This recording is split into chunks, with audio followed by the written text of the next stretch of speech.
আসসালামু আলাইকুম। আপনারা জানেন গত 15/6/2026 তারিখ গুরুতর আঘাতপ্রাপ্ত হয়ে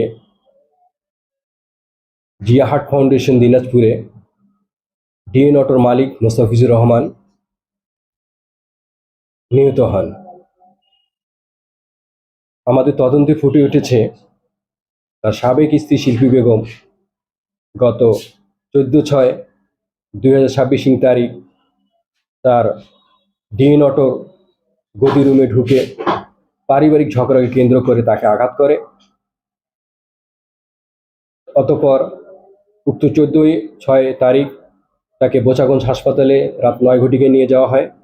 কর্তব্যরত চিকিৎসক অবস্থা বেগতিক দেখে গুরুতর হওয়ায় তাকে সঙ্গে সঙ্গে দিনাজপুরে রেফার করে।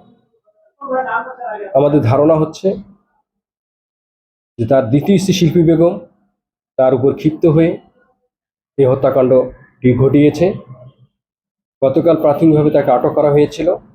তদন্তে হয়ে তার সত্যতা পাওয়া যাওয়ায় তাকে আমরা মামলায় গ্রেপ্তার করি এবং তাকে চালান দিই। সেই সাথে তার 7 দিনের রিমান্ডের আবেদনও করা হয়েছে। রিমান্ডে আসলে প্রকৃত রহস্য উদ্ঘাটিত হবে। তার আপন ভাই জনাব মাহফুজুর রহমান বাদী হয়ে থানায় মামলা করেন। শিল্পী সহ তার 4 জন সহযোগী সহ মোট 5 জনের বিরুদ্ধে মামলা করেন।